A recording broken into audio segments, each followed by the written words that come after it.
everyone. Welcome back to Flipside of Midlife. I'm your host, Karli Newman, and this is a special treat for you today because I'm here with a guest. Her name is Ashley Snyder. She is a somatic breathwork practitioner, and I invited her here today to join us so she can share her story and help you learn about breathwork, somatic breathwork in particular, and how it has helped her on her journey in midlife and beyond. Let me introduce Ashley. Hi, Ashley. How are you today? I'm great. Thank you so much for having me today. It is a joy to have you here. Now, I've known Ashley for a little over a year. She is part of the women's group that I host here in Phoenix, Arizona. I met her a year ago, and she was in a different place than she's today. Ashley, tell me a little bit about yourself. Give me your story and how somatic breathwork came to be in your life. You are so kind, Karli, because when I came to you a year ago, I was a hot mess. Your words, not mine. Yes. So a little bit about me, my background. I was born and raised in California. I have 4 grown kids. They live in California as well. I was also a surrogate, so I had twins for a couple who also lives in Northern California. I went to nursing school in Denver and lived there for about 5 years. And then I moved to Phoenix, Arizona in 2010. I came across breath work by trial and error. It took trying something, it either not working or not working the way that I desired it to. My whole career has been in nursing. I started off in the medical field as soon as I graduated from high school. And I just felt this really strong spiritual calling, and I never really knew what it was. You know, the self-doubt, the negative self-talk just kept me from being able to find that. I had gone on a trip to St. Lucia, and everybody there was just so happy. And I was regretting coming back and going to work. So I came back and I quit my job and I signed up for a somatic breathwork course. I had taken a couple of sessions with a neighbor of mine who had gone through the same program that I did. And it was so transformative for me that I was like, I have to do this. This is my calling. I want to help people specifically who have suffered trauma. I love that you said the word self-doubt and that inner critic. You're talking about the negative internal dialogue and seeking. That's something in midlife and beyond a lot of us women are dealing with and going through. Where am I? What am I supposed to be doing? What's my purpose? You were seeking for your purpose and you were seeking for your own healing. Tell me about the modalities you explored while you were on your path to healing. Well, it's been several years, and I don't believe that there's one path. And I don't believe that there's one right path for any one person. I think that it is a combination of things. I firmly believe that you should be going to talk therapy while seeking out any kinds of healing modalities, inside or outside of therapy. But my journey started probably close to 10 years ago. I had just gone through a divorce, and I was just tired of reliving the same scenario over and over and over. I didn't have good communication skills. I wasn't able to express my feelings. As women our age grew up being told to just look pretty and don't upset anybody, don't talk about your feelings. And I grew up in a very strong military family, and a lot of men and, women and children were to be seen and not heard.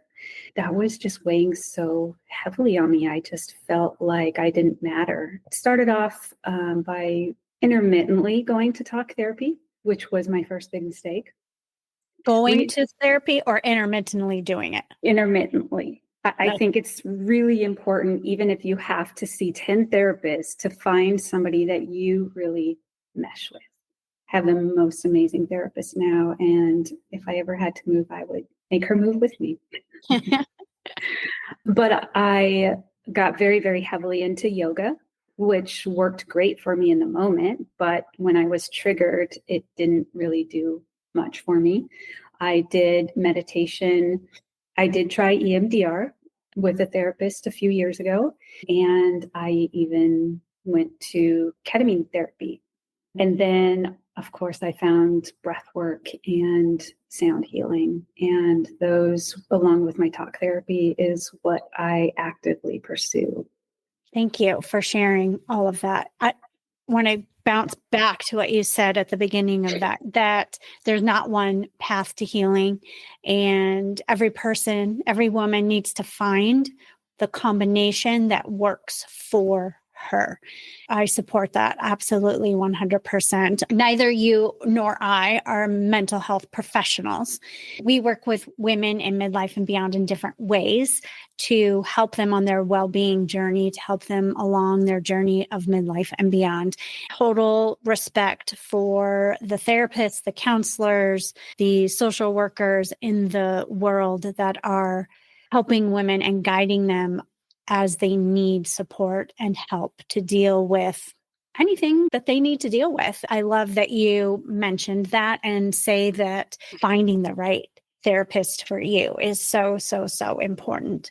Everyone should have a therapist on call, on speed dial, or at least know if I were to need it, this is the person I would reach out to. So if a moment comes up where you are in need, it's already there for you. You have that in your circle of care, even if it's not someone you're currently speaking with, to be able to reach out and have a conversation with a consultation should you need it is really important, because that can be a timely thing when you need that support.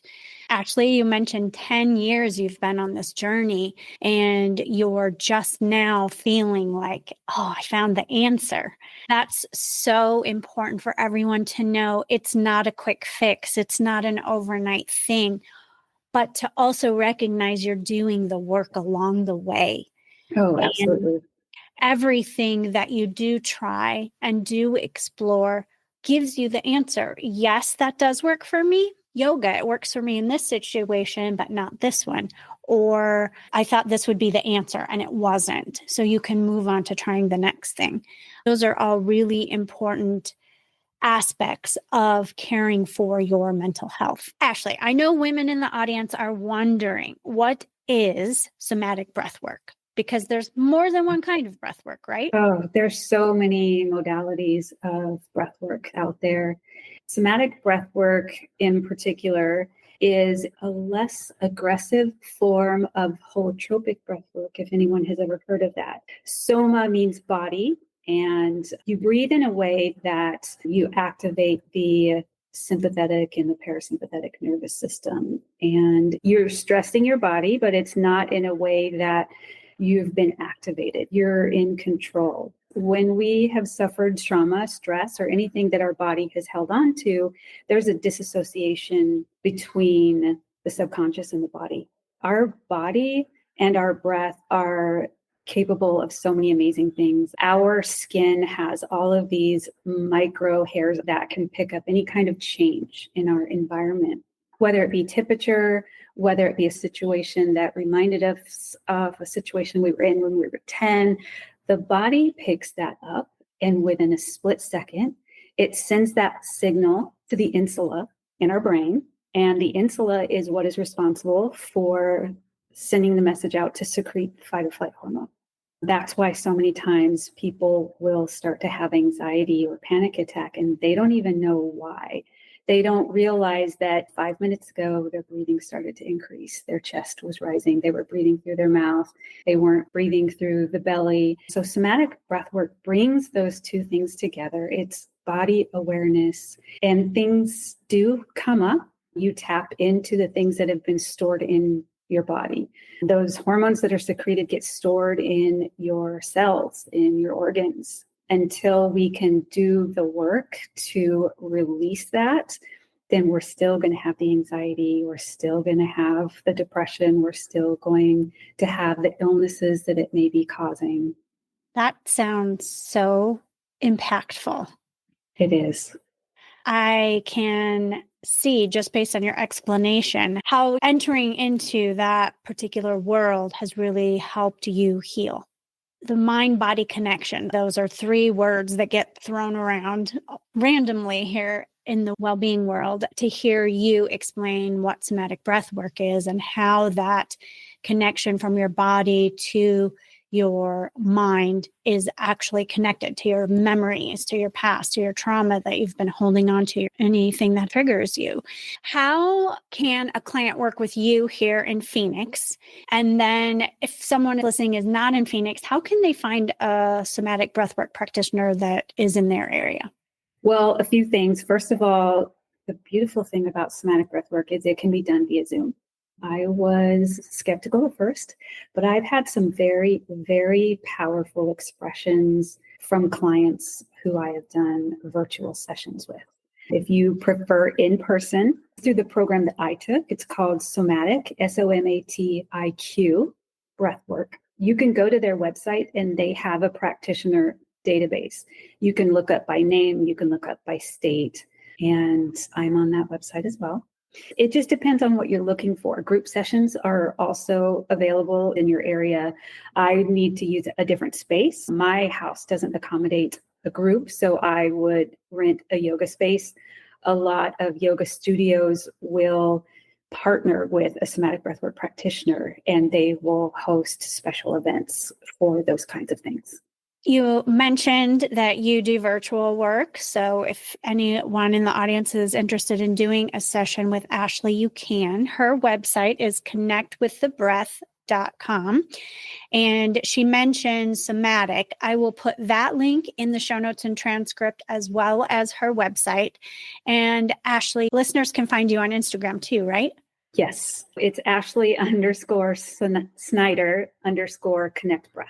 Ashley_Snyder_connect breath. I'll include the link in the show notes and transcript, my friends. So don't you worry, that'll all be there. So you mentioned how women can connect with you. Describe the client that tends to be the best fit for you, because I'm sure that's important in a breathwork practice too. It is. First of all, you have to be over 18 years of age. I can work with male or female clients. However, working with women who have suffered trauma is my favorite clientele to work with. If that sounds like you, anyone out there in the audience watching or listening, I encourage you to get in touch with Ashley so she can lead a very impactful somatic breathwork class for you. You also do tuning fork. Tell me about that. A chakra work, what is that? Yes. So I'm a very spiritual person. Our chakras are nerve bundles, and where we hold trauma in our bodies can make a huge difference because you can get a blockage there, and that can prevent you from being able to have a full expression during a breathwork session. Sound bowls are very healing, and tuning forks, I use weighted tuning forks so you can actually place them on the body. And the tuning forks are different frequencies. What they do is they will bring your frequency into alignment of where it's supposed to be and help open up those chakras. I have done a couple of sound bowl sessions in different group settings, and it does take you to another place. When you were talking about our skin and how our skin can pick up things in a social situation that we're not aware of, it's that energy.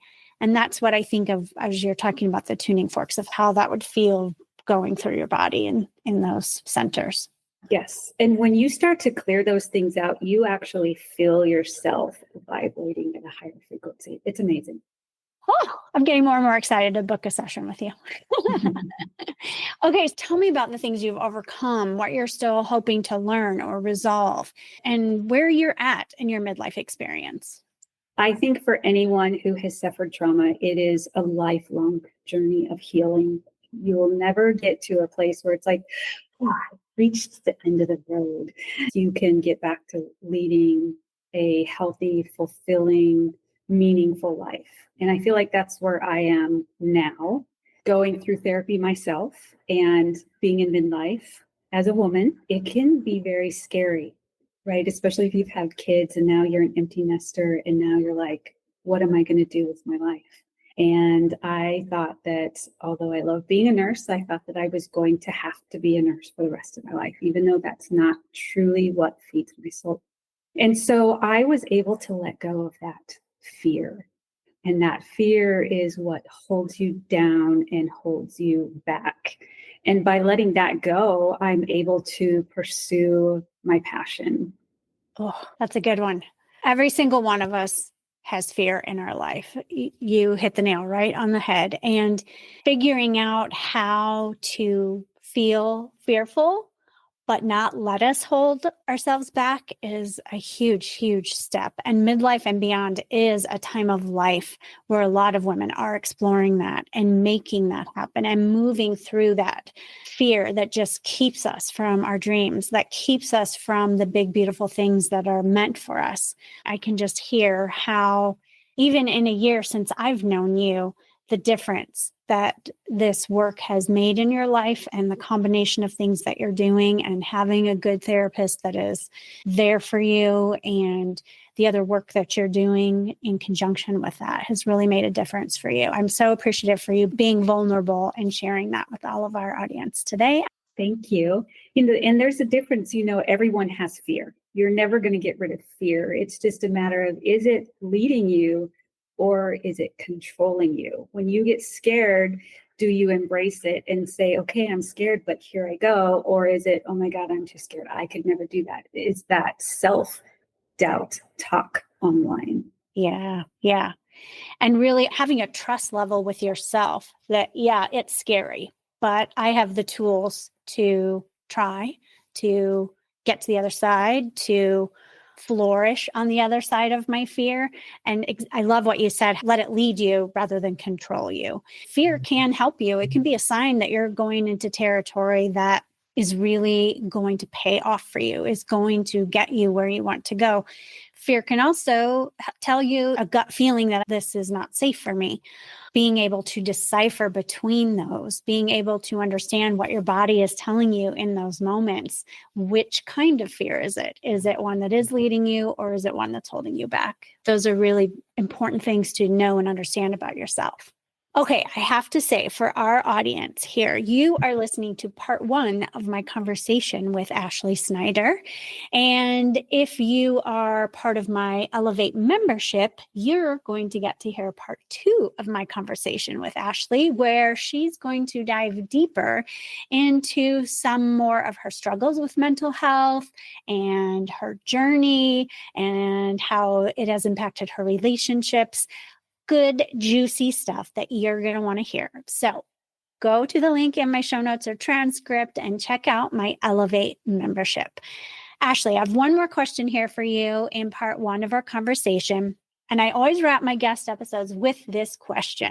What is your favorite thing about the flip side of midlife? You, Karli. It has given me a sense of community within women that I can relate to. Coming to your groups, making the friendships outside of those groups, and having somebody that understands what you're going through.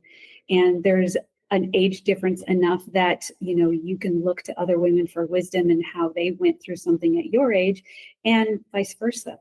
Thank you. I've met the most amazing women in the past year and a half with this group that I have in Phoenix. And I'm really fostering that same kind of a warm, welcoming, kind, supportive community of women in midlife and beyond in my Elevate membership too. So no matter where you are, even if you're not in Phoenix, you can feel a part of this community as well. Midlife and beyond, Ashley, what do you love about it? Well, the biggest thing obviously was letting go of the fear. And now it's about gaining new friendships, getting more involved in the community, being able to do whatever I want. Yeah. And just gaining a new sense of confidence that guides me into living a fulfilling life. You mentioned doing whatever you want and having a boost in your confidence. Those are 2 huge things in midlife and beyond. The recognition that I get to put myself first, whether you have children or not. Listeners, watchers, you get to prioritize you. And this is a beautiful time of life to start doing it if you haven't yet. It's never too late. And the confidence that Ashley talks about is actually fostered by putting yourself first, by going out and exploring and being curious and doing the things you've wanted to do and working through that fear. Thank you, Ashley, for sharing those things. Thank you, Karli.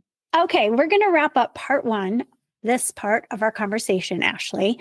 So listeners and watchers, again, if you want to hear a bit more from Ashley, dive a little bit deeper into her struggles with mental health and her relationships and a couple more things about her midlife and beyond experience, go to the Elevate link, get into the membership, and you can listen to part 2. Remember, you can contact Ashley on her website, connectwiththebreath.com. I will put her email in the show notes and transcript, and you can find out more from her about somatic breathwork and how it might help you work through some of your trauma, some of your struggles here in midlife and beyond. Ashley, thank you so much for your time today. It's been so great having you here. I really appreciate it. See you in a little bit with part 2. Bye, Karli.